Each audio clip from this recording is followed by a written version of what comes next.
अरे नाही मिळाली तर ते समविचारी आघाडी आपल्याला फायदा होईल का त्याचा? नाही, समविचारी मी जवळजवळ 19 तारखेपासून मुंबईत या प्रक्रियेमध्ये सहभागी होतो आणि समविचारी आघाडीचे मंगळवेढ्यातली पंढरपूरची काही नेते मंडळी आदरणीय पवार साहेब आणि महाविकास आघाडीच्या नेते मंडळींना भेटले आणि तुमच्याच पेपरच्या माध्यमातून आणि वृत्तवाहिनीच्या त्या ठिकाणी माध्यमातून मला समजलं की त्यांनी माझी देखील समविचारी आघाडीने शिफारस आदरणीय पवार साहेबांच्याकडे केली आहे आणि तसं जर झालं असेल तर मनापासून मी त्यांचं देखील या समविचारी आघाडीतल्या नेते मंडळीचा आभार आहे आणि कदाचित त्यांचं मागणं ऐकूनच पवार साहेबांनी महाविकास आघाडीतल्या नेते मंडळींनी त्या ठिकाणी माझ्या उमेदवारीच्या बाबतीत पूर्णपणे ग्रीन सिग्नल त्या दरम्यान दिलेला आहे आणि त्यांच्या आदेशानुसारच आज त्या ठिकाणी मुहूर्त असल्या कारणानं मी त्यांच्या आदेशानुसारच महाविकास आघाडीकडून उमेदवारी अर्ज या दरम्यान दाखल केलेला शरद पवारांच्या पक्षाकडून उमेदवारी आहे आपली. हो, शरदचंद्रजी पवार साहेबांच्या पक्षाकडून त्या ठिकाणी उमेदवारी अर्ज दाखल केलेला आहे. महाविकास आघाडीच्या नेते मंडळीचा फॉर्म्युला त्या ठिकाणी ठरलेला आहे. काही थोड्याशा ठराविक जागांच्यावरती वरिष्ठ नेते मंडळीची चर्चा दरम्यान सुरू आहे. आज उद्यामध्ये त्या दरम्यान जागा आणि प्रमुख त्या ठिकाणी लिस्ट जाहीर झाल्यानंतर एबी फॉर्म सुद्धा त्या दिवशी त्या ठिकाणी प्राप्त होईल. काँग्रेस पण या जागेवर दावा करते असं समजतं. दावा करताना त्या दरम्यान दिसतंय, त्यांच्या सुद्धा त्या दरम्यान चर्चा आहेत. काँग्रेस असेल किंवा महाविकास आघाडीकडे मी महाविकास आघाडीच्याकडे त्या ठिकाणी मागणी केलेली आहे.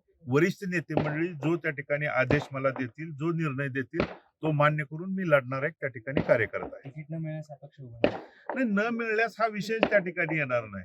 त्यामुळं त्या पुढच्या गोष्टीकडे मला तुर्तास तरी त्या ठिकाणी बोलण्याची काय आवश्यकता. महाविकास आघाडी या जागेकडे सातत्यानं सस्पेन्स ठेवलाय. एवढं सस्पेन्स नेमकं कारण सस्पेन्स एका जागेपुरता नाही तर महाराष्ट्रातल्या बऱ्याचशा जागेच्या बाबतीतला त्या ठिकाणचा सस्पेन्स आहे आणि नक्की तो आज उद्यामध्ये क्लिअर होताना देखील संपूर्ण महाराष्ट्राला त्या ठिकाणी दिसेल. आपल्या जिल्ह्यातल्या बऱ्याच जागेच्या बाबतीत अजून त्या ठिकाणी निर्णय असतील, चर्चा असतील, इच्छुकांची आजूबाजूच्या मतदारसंघाची संख्या बघता त्यांचा त्या ठिकाणी चर्चा विनिमय विजयाची खात्री नक्की आहे. कारण या पुनर्रचित झालेल्या मतदारसंघानं 2009, 2014, 2019 ला नानांच्या पाठीमागे आशीर्वाद देण्याची भूमिका त्या ठिकाणी व्यक्त केली. नानांच्या नंतर दुःखद निधनानंतर झालेल्या पोटनिवडणुकीला मी सामोरं जात असताना 3700 मतांनी त्या ठिकाणी मला पराभव स्वीकारावा लागला. पण तो पराभवातल्या झालेल्या त्या ठिकाणी उमेदवार म्हणून ज्या चुका असतील किंवा त्यावेळी अनेक शक्ती अनेक ताकदी एकत्रित येऊन त्या पराभवामध्ये देखील त्या ठिकाणी सहभागी होत्या.